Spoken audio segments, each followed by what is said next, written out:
Hey guys, I'm Felicia Fallon. If you don't know me, I think most of you seeing this probably do know me, but this video is specifically for people at our church and who are curious to know more about the trip to Italy that we will be taking with our church. And I'll give you some background for like those who are not Christian and like are curious about the trip as well. But I'm going to start with like the more Christianese lingo.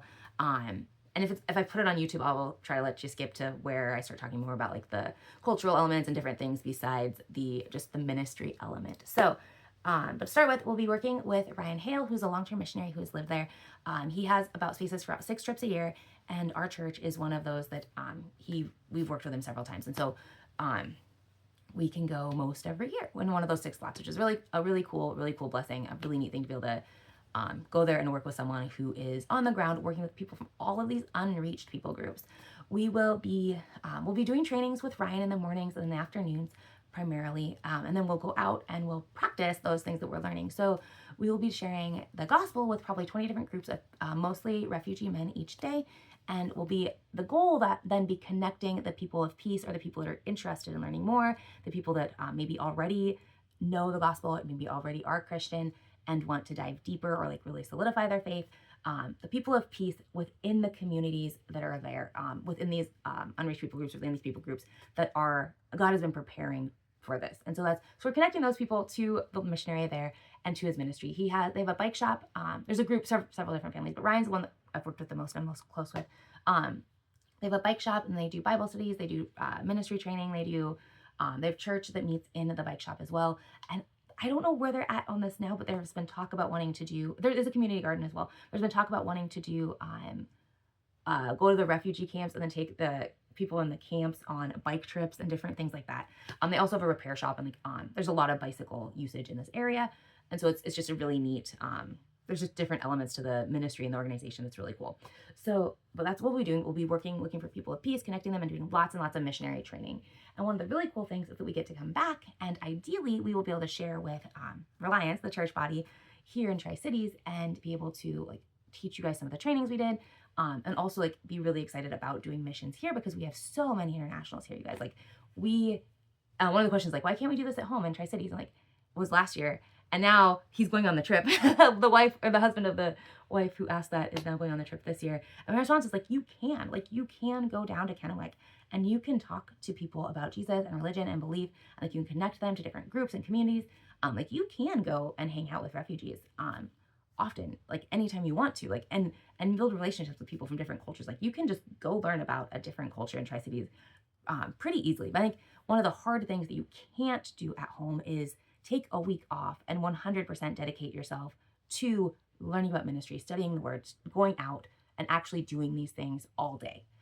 Even like meals in some ways, like you are hanging out with these people that go to the church or the bike shop, other events there as well that are not necessarily Christian. Like Muhammad was one of the, like so getting to Muhammad was really neat last year. He lived in this place called the Pit, which is just like a hole in the ground where they had like really broken tents and different things that people were living in, mostly Moroccans, and I think all Moroccans in the Pit. I got to meet with him and hang out with him and just like get to know him and watch him like learn about Christianity. Like he's still Muslim, but he like is understanding what Christians actually believe. And so so getting to hang out with him and like building relationships with these people, and, like connecting them to this community and like getting to know him, like just relationships, right? So there's that element.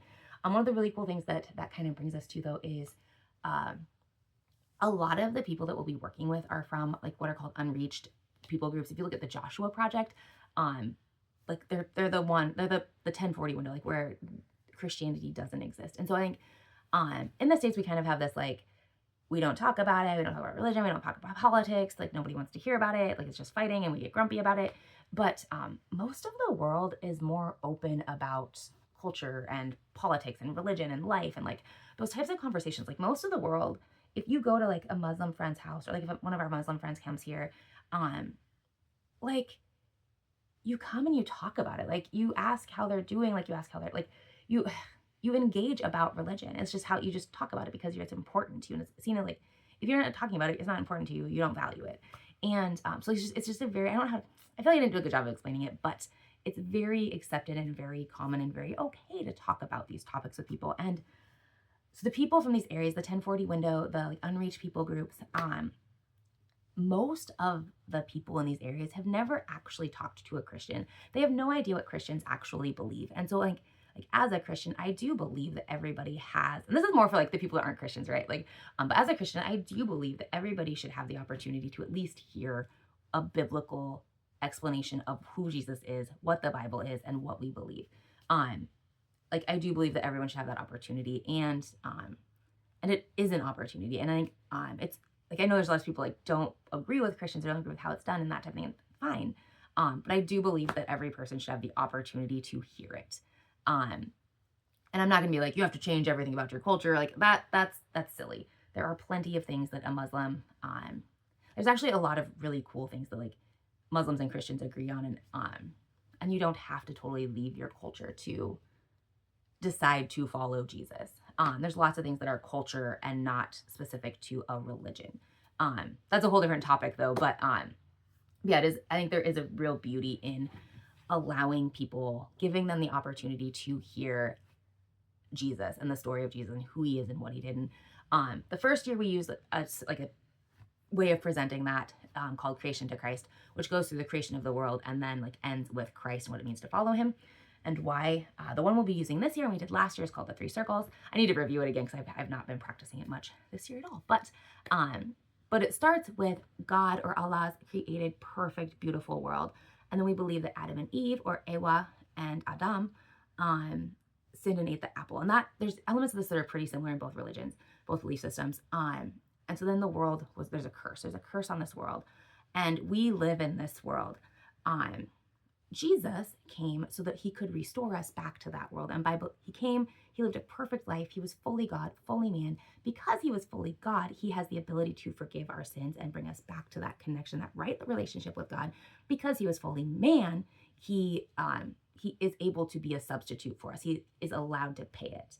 And so through believing and following in Jesus, we have the opportunity to go back and be restored to this world. And so like, not that like we still live in this world, but like we have this, our hearts can be reconciled back to this world.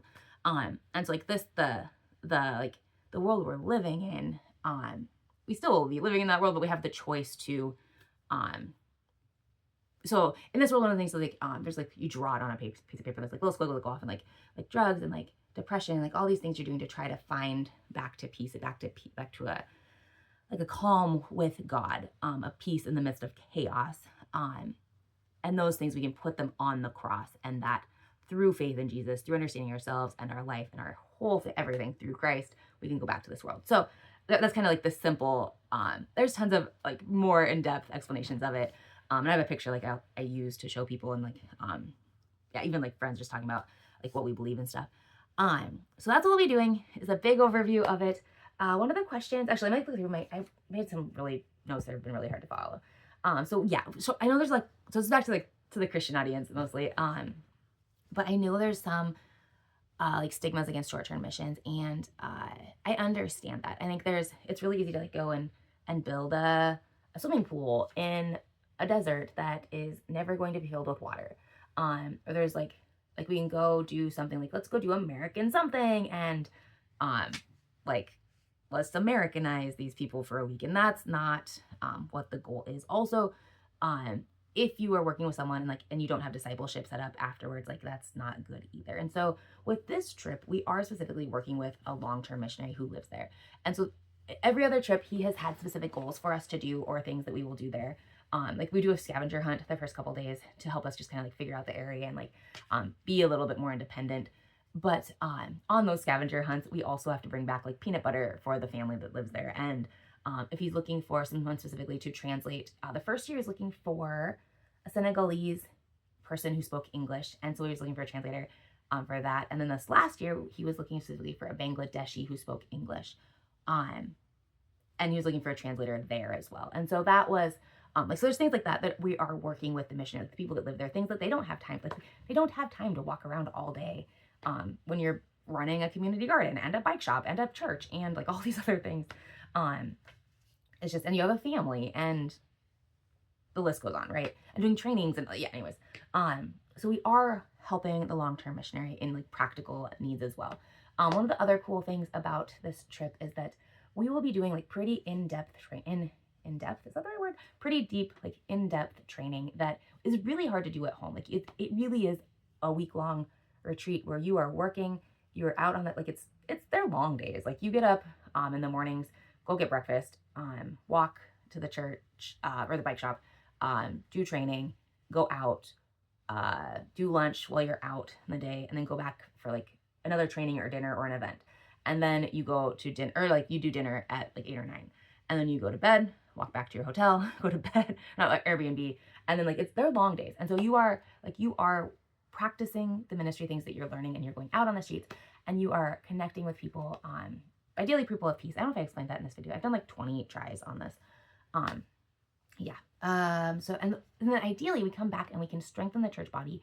We are doing it, like we are training and equipping ourselves and equipping you guys to be able to go out and do more ministry. Like, doing evangelism and missions work is important. It's an important thing for the body of Christ to be doing. And we need to be out there sharing Jesus with people. We need to be doing it in our own city. And I know a lot of you guys are, but the idea of like these trips too are that we will get you guys excited about missions again and like reignite that. Kind of like when we had the perspectives class. And then next year, the goal is to connect with, go to Estonia as well and connect with that church. There's a whole bunch of other cool stuff, like cool connections where these two missionaries will be able to help work with each other really, really well and partner with each other. And in a lot of ways, Reliance is kind of that like the missing piece from Gregory's left Reliance to go to Estonia 3 years ago, I believe. And yeah, there's just some really neat things like with the church that they have there. It's an international church, international not meaning American, but international meaning global, in Estonia. And a lot of the people are from the same groups that we're working with in Italy. And so like, and it's only I think it's like a 4-hour flight and like $200, something ridiculous, to get from Estonia to Italy. And so pairing those things together in the future actually makes a lot of sense. And then working with connecting these missionaries that are doing similar things, but like really could benefit from what the others are doing. Like, there's some really cool details. I won't get into that.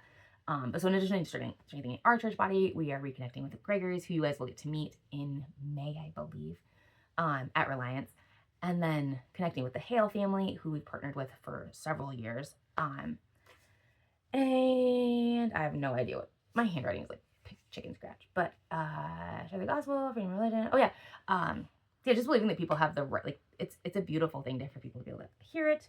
And then, oh yeah, like, and so then it's really cool because we have the Hale family there, and there is a group there for long-term discipleship. And yeah, I think that's the biggest thing. So if you guys have any questions, let me know and I will do my best to answer them for you. There's still like, I feel like in some ways the first trip was like, it was like, oh, what's going on with this missions work, missions field, what's happening here? And then the last trip was kind of doing that again because it'd been so long. We had a trip planned over 2020. A trip planned over 2020, which obviously fell apart. And then like, it's just been trying to figure things out for a long time and getting on board. And like our church is newer or is growing and was growing and changing and like all sorts of things. So anyways, this is finally happening again. Super excited. And there are some really cool ideas. I think Jacob has probably shared with you guys as well. I had a migraine, of course, at the last meeting. I have another one. I think today I've had one off. Last week was like 4 days. And then I had one yesterday and it's kind of like off and on today. I think that's why I'm like, I think my 18th attempt to try to make this video and it's still really disgruntled, and words are not happening. So anyways, yeah, I hope that's helpful. I hope that kind of clears a little bit up, helps explain some of the history of it, some of what we're doing more practically. And then there is a lot. So as I said, this is kind of another trip of like, how can we partner with Gregory's and Hales, and like, what can this look like? What do the next 2 to 3 years look like? What can we commit to as a church? Like what, yeah. So anyways, it's kind of another exploration trip to try to figure out our plan. So there's that. But yeah, I encourage you to, I'm going to share this in the group for like my prayer group. So if you're in there, I will ask you for other questions as well. Yeah. Anyways, thank you guys, and I will see you soon. Goodbye.